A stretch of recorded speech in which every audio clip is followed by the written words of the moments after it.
जीवन में हर इंसान सुख, शांति और संतोष की तलाश में है, लेकिन क्या आपने कभी सोचा है कि इन तीनों की कुंजी हमारे ही भीतर छिपी है? अक्सर हम अपने आसपास के माहौल, दूसरों की बातों और अपनी ही कमजोरियों के कारण परेशान हो जाते हैं। क्रोध, घृणा और नफरत हमारे जीवन के सबसे बड़े दुश्मन हैं। ये न केवल हमारी मानसिक शांति छीनते हैं, बल्कि हमारे रिश्तों को भी खोखला कर देते हैं। लेकिन क्या ऐसा होना जरूरी है? गौतम बुद्ध ने कहा था, क्रोध को क्रोध से नहीं मिटाया जा सकता, केवल प्रेम ही उसे समाप्त कर सकता है। हमारे जीवन की हर समस्या का समाधान हमारे धैर्य और हमारी सोच में छिपा है। आज मैं आपको एक ऐसी कहानी सुनाने जा रहा हूं जो न केवल आपके जीवन को नई दिशा देगी, बल्कि आपको यह भी सिखाएगी कि सच्ची समझदारी और ज्ञान का मतलब क्या है। यह कहानी हमारे भीतर छिपी शक्तियों को पहचानने और अपने जीवन को बदलने का अद्भुत तरीका दिखाएगी। तो चलिए सुनते हैं यह प्रेरणादायक कहानी जो आपके जीवन के हर अंधकार को मिटा देगी और आपको एक नई रोशनी की ओर ले जाएगी। एक बार की बात है, एक गांव था। उस गांव के लोगों की आपस में बिल्कुल भी नहीं बनती थी। आपस में हमेशा लड़ाई झगड़ा हुआ करते थे। यदि सब लोगों को आपस में मिलकर कोई फैसला लेना होता तो भी वो आपस में लड़ लेते और आपस में झगड़ लेते। वो बात वहीं पर खत्म हो जाती। उन लोगों के बीच ना तो एकता थी और ना ही प्रेम था, बस कुछ थी तो आपस की नफरत। कोई किसी को बर्दाश्त नहीं कर सकता था। यह लड़ाई झगड़े की बात दूसरे गांव तक भी फैल चुकी थी। कोई भी जल्दी उस गांव की तरफ नहीं जाता था, क्योंकि उस गांव के लोगों की किसी से नहीं बनती थी। बच्चे से लेकर बूढ़े तक सभी का यही स्वभाव था। धीरे धीरे समय बीतने लगा, लेकिन उनकी आदत में कोई भी सुधार नहीं आया। इसी गांव में एक स्त्री रहा करती थी। ये सब देख हमेशा सोचती थी कि लोग आपस में हमेशा क्यों झगड़ते रहते हैं, क्यों आपस में प्रेम से नहीं रहते। यदि वह जिसको समझाने की कोशिश करती तो लोग उसे ही उल्टा सीधा बोलने लगते, जिससे बात और ज्यादा बिगड़ जाती थी। उसी गांव से कुछ दूर एक महात्मा अपना आश्रम बनाकर रहा करते थे। वो वहां अपने शिष्यों के साथ रहा करते थे। एक दिन सुबह उपदेश देने के बाद महात्मा अपने सभी भिक्षुओं से कहते हैं कि वो अलग अलग दिशा में जाए और वहां से भिक्षाटन करके आए। जब उस गांव में जाने की तैयारी होती है तो कोई भी शिष्य उस गांव की तरफ जाने को तैयार नहीं होता। यह देख उस महात्मा ने कहा कि क्या हुआ, उस गांव की तरफ क्यों नहीं जा रहे हो? तो उनके शिष्य कहते हैं कि हे गुरुदेव, उस गांव के लोग बहुत ही अभद्र व्यवहार करते हैं। वह अपशब्द कहते हैं और भिक्षाटन देना तो दूर की बात रही, वह हमसे ठीक से बात भी नहीं करते हैं। जब उस गांव के लोगों में एक दूसरे के प्रति कोई भावना नहीं है तो वह हमारे प्रति क्या भावना रखेंगे? यह सुनकर वह महात्मा कहते हैं कि हम तो सन्यासी हैं, हमें किसी के कुछ कहने से कोई फर्क नहीं पड़ना चाहिए। महात्मा कुछ सोचकर फैसला करते हैं कि आज वो स्वयं उस गांव में भिक्षाटन के लिए जाएंगे और यह फैसला करके वो अपने शिष्यों को दूसरे गांव की तरफ भेज देते हैं और महात्मा खुद उस गांव की तरफ निकल जाते हैं। उस गांव में पहुंचकर वह भिक्षाटन करने लगते हैं, लेकिन वहां से उन्हें कोई भिक्षा नहीं मिलती।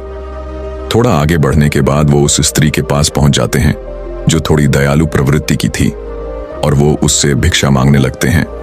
महात्मा को देखकर वो भिक्षा दे देती है और फिर वह भिक्षाटन करके लौट जाते हैं। अब महात्मा हर दिन उस गांव में भिक्षा लेने के लिए जाने लगते हैं। हर दिन वो वही सब माहौल देखा करते थे, वही लड़ाई झगड़े, वही अपशब्द, वही गाली गलौज। एक दिन वो सुबह सुबह अपने आश्रम में सभी शिष्यों को लेकर भिक्षाटन के लिए गांव की ओर जा रहे होते हैं। तब उनका एक शिष्य उनसे पूछता है कि हे गुरुदेव, वहां के लोग आपको अपशब्द नहीं कहते, आपसे लड़ाई झगड़ा नहीं करते? तो महात्मा कहते हैं कि मैं तो एक सन्यासी हूं, मुझे रोज भी स्थान के लिए अलग अलग जगह जाना होता है, इसीलिए मुझे किसी के अपशब्द से कोई फर्क ही नहीं पड़ता है। मैं अपने कार्य पर ध्यान देना जरूरी समझता हूं। और ये कहकर महात्मा आगे गांव के लिए निकल जाते हैं और रोज की तरह उस गांव में भिक्षा मांगने लगते हैं। भिक्षा मांगते हुए वो उस स्त्री के घर पहुंचते हैं। वो स्त्री बाहर आकर उन्हें भिक्षा देते हुए कहती है कि हे गुरुदेव, क्या मैं आपसे एक प्रश्न कर सकती हूं? यह सुनकर महात्मा कहते हैं कि पूछो, क्या पूछना चाहती हो? तब वह कहती है कि आप इतने दिन से यहां पर भिक्षा लेने आ रहे हैं, अब तक तो आप इस गांव के व्यवहार से अवगत हो ही गए होंगे कि किस तरह के लोग यहां पर अपने आप झगड़ते रहते हैं। मैं आपसे यह पूछना चाहती हूं कि यह लोग व्यर्थ में आपस में क्यों झगड़ते रहते हैं, क्यों आपस में एक दूसरे से नफरत करते हैं? क्या इनकी नफरत को मिटाया नहीं जा सकता? क्या यह लड़ाई झगड़ा खत्म नहीं हो सकते? आप तो सन्यासी हैं, आप महात्मा हैं, क्या आप इनको समझा नहीं सकते? क्या आप इनको ज्ञान नहीं दे सकते? यह सुनकर महात्मा स्त्री से कहते हैं कि सुनो स्त्री, मैं यहां भिक्षा लेने आया हूं, किसी के व्यर्थ के झगड़ा ठीक करने नहीं आया। तुम्हारे इन अटपटे सवालों का मेरे पास कोई भी जवाब नहीं है और ना ही इसका जवाब देने में मेरी कोई रुचि है। महात्मा बहुत तेज स्वर में चिल्लाकर यह बातें कर रहे थे कि सुनते ही वह स्त्री अपने आसपास देखने लगती है। उसे दूसरों के सामने हुए सम्मान से क्रोध आ जाता है और वह क्रोध में उस महात्मा को भला बुरा कहने लगती है, उनका खूब अपमान करती है। वहां खड़े गांव के लोग ये सब देख रहे थे। महात्मा पर खूब चिल्लाती है और कहती है कि मैंने यहाँ कोई धर्मशाला नहीं खोल रखी है, ना ही किसी का ठेका लिया है जो तुम रोज यहाँ पर भिक्षा मांगने पहुंच जाते हो, स्वयं को महात्मा बोलते हो और किसी स्त्री से बात करने का ढंग तक नहीं आता तुम्हें और ज्ञानी बनते फिरते हो। जब तुम्हें स्वयं कुछ नहीं पता तो तुम दूसरों को क्या शिक्षा दोगे? मैं तुम जैसे भिखारी को भिक्षा नहीं दूंगी, तुम यहां से जा सकते हो। इतना कहकर वह चुप हो गई और लंबी लंबी सांसें लेने लगी। महात्मा चुपचाप अब तक उस स्त्री की बात सुन रहे थे और जब वह स्त्री चुप हो गई तब वो कहते हैं कि आराम से सांस ले लो देवी, चाहे तो पानी पी लो, मैं यही प्रतीक्षा कर लूंगा। महात्मा की यह विनम्र वाणी सुनकर वह स्त्री आश्चर्यचकित होकर उनकी तरफ देखने लगी तो महात्मा ने कहा कि मैं जानता हूं कि तुम क्या सोच रही हो। इतना कहकर वह मुस्कुराने लगते हैं। उन्हें यूं मुस्कुराता हुआ देख स्त्री कहती है कि आपको क्या हुआ? मैं आपकी इस मुस्कुराहट का मतलब नहीं समझी। तब महात्मा कहते हैं कि मैंने जरा सी ऊंची आवाज में तुम्हें 2 शब्द क्या कह दिए? तुम क्रोध से भर उठी। यही क्रोध हर झगड़ा का मुख्य कारण होता है, जो व्यक्ति के भीतर एक दूसरे के प्रति नफरत पैदा कर देता है। इंसान में धैर्य की इतनी कमी हो गई है कि वो किसी बात को ध्यान से सुन ही नहीं पाता, उसका सही मतलब समझ ही नहीं पाता। वो सिर्फ यह सुनता है कि सामने वाले ने यह बात कितनी ऊंची आवाज में बोली है। उस बात का मतलब समझे बगैर वो उससे झगड़ने लगता है, उससे लड़ाई करने लगता है। यह कहते हुए महात्मा ने उस स्त्री से कहा कि तुम तो समझदार स्त्री प्रतीत होती हो, तुम तो इस गांव में मुझे सबसे समझदार स्त्री लगी, लेकिन देखो तुम भी 2 शब्दों की वजह से कैसे अपने क्रोध में भर उठी। हम चाहे कितनी भी समझदारी क्यों ना दिखा लें, लेकिन हमारी समझदारी तो असली मैदान में परखी जाती है। तुम्हारी तरह ही तुम्हारे गांव के लोग भी अपने आप को समझदार समझते हैं, अपने आप को ज्ञानी समझते हैं, लेकिन जब कोई दूसरा आदमी उन्हें कुछ शब्द कह देता है या कुछ ऊंची आवाज में बात कर लेता है तो तुरंत झगड़ा शुरू हो जाता है।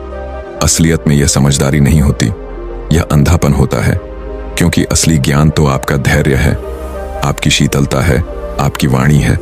अगर दूसरा आदमी आपसे ऊंची आवाज में बात भी कर रहा है लेकिन उसके बावजूद आप शीतल बने हुए हैं, आप विनम्र बने हुए हैं, आपने धैर्य रखा हुआ है, तो आप सही मायने में ज्ञानी हो जाते हो। सभी गांव वाले जो भी महात्मा को सुन रहे थे उनकी यह बात सुनकर बेहद ही प्रभावित हुए। अपनी बात को जारी रखते हुए महात्मा ने कहा कि आज मैं तुम लोगों को एक कहानी सुनाता हूं। यह कहानी तुम्हारे ज्ञान के चक्षु खोल देगी और जीवन के अंधकार को खत्म कर देगी।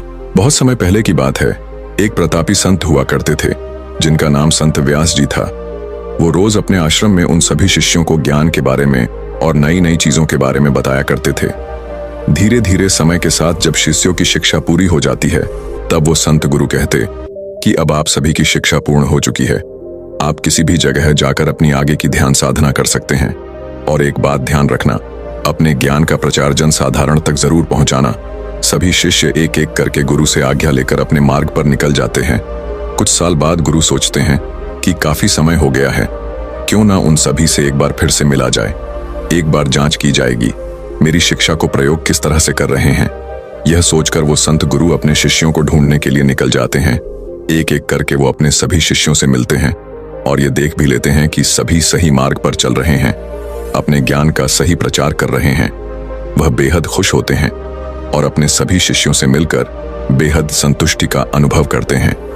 सभी से मिलने के बाद गुरु व्यास अपने आखिरी शिष्य से मिलने का तय करते हैं। उसके बारे में दूसरे शिष्य बताते हैं कि गुरुदेव उसने अपना गृह त्याग कर दिया है और एक जंगल में आश्रम खोलकर बड़ा ही कठोर तप कर रहा है। वह यह सुनकर गुरु व्यास बेहद प्रसन्न हो जाते हैं और वो अपनी शिष्य से मिलने के लिए उसे जंगल की तरफ निकल पड़ते हैं। उस जंगल में शाम के समय एक बहुत ही सुंदर स्त्री पायल की आवाज छम छम आवाज हुए उस शिष्य के आश्रम की तरफ बढ़ रही थी। जब वह स्त्री आश्रम के भीतर पहुंचती है तो देखती है कि एक शिष्य साधना में ली होकर बैठे हुए हैं। वो स्त्री उस संत के पास जाती है और उनके समीप जाकर अपनी पायल और चूड़ी की छम छम की आवाज करने लगती है। वह आवाज सुनकर शिष्य आंखें खोलकर देखते हैं तो सामने एक बहुत ही सुंदर स्त्री खड़ी थी। वो स्त्री शिष्य की आंख खुलते ही उनके सामने अपने हाथ जोड़कर खड़ी हो गई और कहती है, मैं यहाँ अपनी कुछ सहेलियों के साथ घूमने आई थी, लेकिन अचानक आई आंधी और तूफान से मैं उनसे बिछड़ गई हूँ। सभी न जाने किधर की तरफ चले गए हैं और मैं अकेले यहाँ पर फंस गई हूँ। अभी मौसम बेहद खराब है और कुछ ही देर में अंधेरा भी हो जाएगा। मेरी आपसे विनती है कि आप मुझे आज रात यही आपकी कुटिया में रुकने की इजाजत दे दें। आपकी बहुत कृपा होगी। यह सुनकर वह शिष्य कहता है कि अरे पागल तो नहीं हो गई हो, यह कोई पाठशाला नहीं है, ना कोई धर्मशाला है। यह तो बस एक कुटिया है और इसमें केवल संत फकीरों के लिए जगह है। यहाँ रहना तुम्हारा कहीं से भी उचित नहीं है। यह सुनकर वो स्त्री कहती है कि महाराज अब रात होने को है, इस अंधेरे में जंगल में भला अकेले में कहाँ जाऊंगी। बस एक रात की बात है, आप मुझे यहाँ रुकने दीजिए, इजाजत दे दीजिए। मैं सुबह होते ही यहाँ से लौट जाऊंगी। मेरे यहाँ रुकने से आपको कोई भी समस्या नहीं होगी। ये सुनकर उस शिष्य कुछ सोचकर कहता है कि ठीक है, तुम अंदर से मेरी माला लाकर मुझे दे दो और अंदर कुटिया में जाकर तुम आराम कर लो।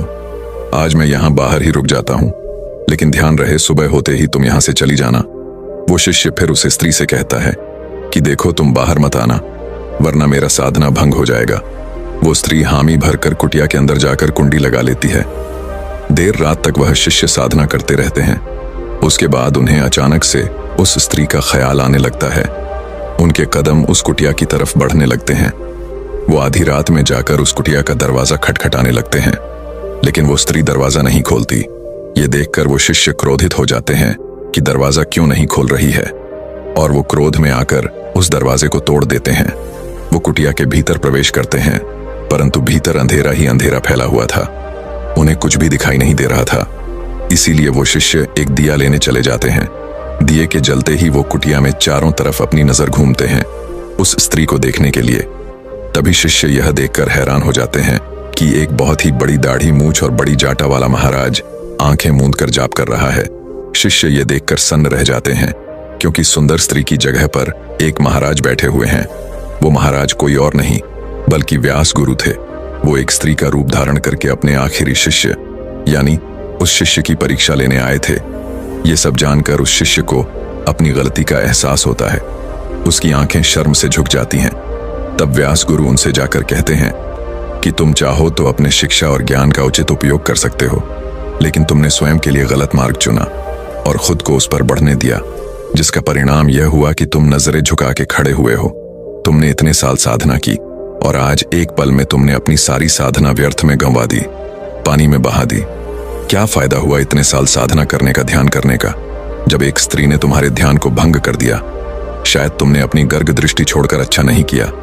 तुम अपने घर गृहस्थी छोड़कर जंगल में तो आ गए, ध्यान भी करने लग गए, लेकिन तुम्हारा मन, तुम्हारा चित्त वहीं पर अटका हुआ है। इसीलिए जरूरी यह है कि तुम वापस जाकर अपने घर गृहस्थी संभालो, और जब तुम्हारा मन परिपूर्ण हो जाए, संसार से भर जाए, तब तुम किसी जंगल में जाकर ध्यान साधना करना। उससे पहले तुम खुद पर अत्याचार कर रहे हो। याद रखना, भावनाएं दब सकती हैं, मीट नहीं सकती।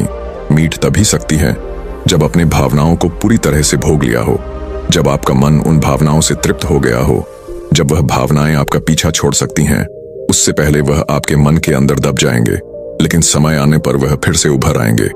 फिर से आपके अंदर वो दिखने लगेगी और फिर से आपको अपने काबू में कर लेंगे।